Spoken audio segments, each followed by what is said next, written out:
Shalom, salam sejahtera bagi kita sekalian. Terpujilah Tuhan yang terus memelihara setiap langkah kehidupan kita, dan tangan kasih-Nya menuntun hidup kita. Mari sejenak kita mendengarkan firman Tuhan melalui renungan harian Toraya hari Selasa 2 September 2025. Mari kita siapkan hati kita berdoa. Bapa di surga, kami mengucap syukur untuk setiap kehidupan yang Tuhan anugerahkan atas kami.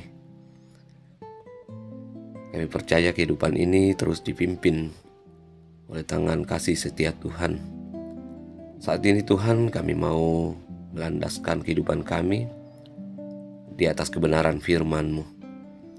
Terangi hati kami Tuhan, biarlah kiranya firman-Mu dapat kami baca, kami dengar, dan bahkan kami boleh menjadi pelaku firman-Mu di dalam kehidupan kami hari lepas hari. Kami siap mendengarkan firman-Mu. Di dalam Kristus kami berdoa. Amin. Pembacaan firman Tuhan terambil dari surat Paulus kepada Titus. Pasal yang pertama, ayat pertama sampai ayat yang ke-9. Salam dari Paulus, hamba Allah dan Rasul Yesus Kristus, untuk memelihara iman orang-orang pilihan Allah dan pengetahuan akan kebenaran seperti yang tampak dalam kesalehan kita, dan berdasarkan pengharapan akan hidup yang kekal yang sebelum permulaan zaman sudah dijanjikan oleh Allah yang tidak berdusta. Pada waktu yang ditentukannya, Ia telah menyatakan firman-Nya dalam pemberitaan Injil yang telah dipercayakan kepadaku sesuai dengan perintah Allah, Juru Selamat kita. Kepada Titus anakku yang sah menurut iman kita bersama, anugerah dan damai sejahtera dari Allah Bapa dan Kristus Yesus, Juru Selamat kita, menyertai engkau. Tugas Titus di Kreta, syarat-syarat bagi penatua, pengawas jemaat. Aku telah meninggalkan engkau di Kreta dengan maksud ini, supaya engkau mengatur apa yang masih perlu diatur, dan supaya engkau menetapkan penatua-penatua di setiap kota, seperti yang telah kupesankan kepadamu, yakni orang-orang yang tak bercacat, yang mempunyai hanya satu istri, yang anak-anaknya beriman dan tidak dapat dituduh karena hidup tidak senonoh atau hidup tidak tertib.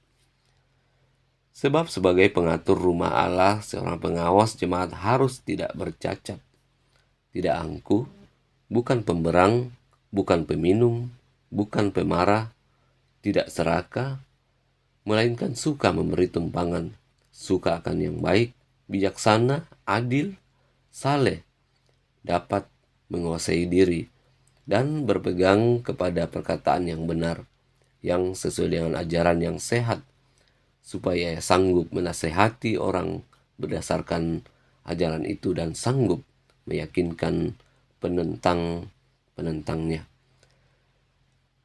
Demikian firman Tuhan dari perikop pembacaan kita pada saat ini, dibawa dalam satu tema perenungan, iman yang tumbuh dan hidup. Lan bahasa Toraya, kapatonganan tu tontong lobo sia tuo. Sahabat rehat yang dikasihi Tuhan, segala sesuatu tidak akan bertahan atau berlangsung lama jika tidak dipelihara dengan baik. Seperti tanaman, jika hanya ditanam namun tidak dipelihara, mungkin saja tanaman tersebut tumbuh, namun kerdil atau bahkan layu, dan akhirnya kering dan mati. Seperti itulah iman seseorang. Tidak cukup hanya dengan memiliki iman, tetapi iman itu harus dipelihara dalam terang firman Tuhan. Melalui perikop ini, selain mengungkapkan identitasnya sebagai hamba Allah dan Rasul Yesus Kristus, Paulus juga menyatakan tujuan panggilannya sebagai hamba dan Rasul Yesus Kristus, yaitu untuk memelihara iman orang-orang pilihan Allah. Atau dengan kata lain, misi hidup dan pelayanan Paulus adalah menolong orang percaya agar tetap berpegang pada iman dan memeliharanya dalam kehidupan sehari-hari yang terarah pada pengharapan dan kekekalan. Demi tujuan itulah, maka Paulus menempatkan Titus di Kreta agar terciptanya kehidupan bergereja dan beriman yang sehat.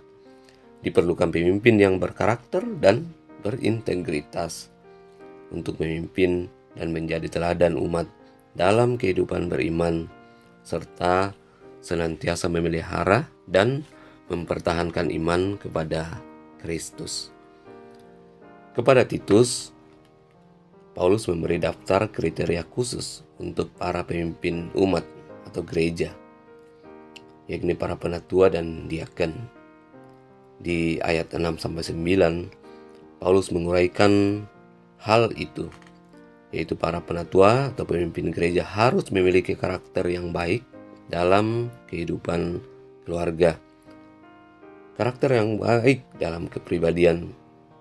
Selain itu juga harus memiliki prinsip dan kemampuan rohani yang kuat untuk menjadi teladan dalam keluarga. Sahabat Rehat, ketaatan kita pada firman Tuhan serta kesediaan untuk dibimbing oleh Roh Kudus, itulah yang akan menolong kita untuk hidup dalam iman dan memelihara iman itu untuk tujuan kekekalan. Amin. Mari kita berdoa. Bapa di surga, kami mengucap syukur untuk waktu yang baik kami boleh berada di sekeliling firman-Mu. Kami mengucap syukur bahwa firman-Mu telah diperdengarkan pada saat ini. Kiranya dalam terang kasih-Mu, firman-Mu boleh mengambil bagian di dalam hati, pikiran kami. Dan bahkan kami boleh menjadi pelaku firman di dalam kehidupan kami hari lepas hari.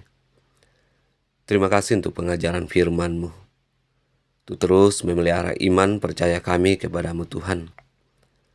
Bahwa tidak cukup memiliki iman, tetapi iman itu harus terus ditumbuhkan, dipelihara di dalam terang firman kebenaran-Mu. Bapa di surga, kami juga berdoa, kiranya Tuhan mengaruniakan kepada kami pemimpin-pemimpin gereja, pemimpin umat yang berintegritas, yang mengandalkan Tuhan, yang takut kepada Tuhan. Juga dalam masa-masa ini kami menjalani pemilihan penatua dan diaken. Karuniakan hikmat-Mu Tuhan, kami boleh menjadi pemilih untuk penatua dan diaken untuk masa jabatan yang akan datang. Kami percaya jika kami menyandarkan kehidupan kami kepada-Mu Tuhan, kami boleh memilih pemimpin yang berintegritas. Tuhan peliharakan kehidupan kami hari ini dan hari-hari selanjutnya. Biarlah dalam terang kasih Tuhan, kami boleh menjalani kehidupan kami. Jauhkan kami dari segala mara bahaya dalam setiap aktivitas kami. Jauhkan kami dari sakit penyakit. Dan biarlah kiranya hari ini kami boleh lalui dengan baik. Terima kasih Tuhan. Kami menyerahkan kehidupan kami ke dalam tangan-Mu, di dalam nama Tuhan Yesus Kristus. Kami berdoa. Amin. Sahabat Rehat, demikianlah firman Tuhan yang kita dengarkan pada saat ini. Selamat beraktivitas. Tuhan memberkati kita sekalian.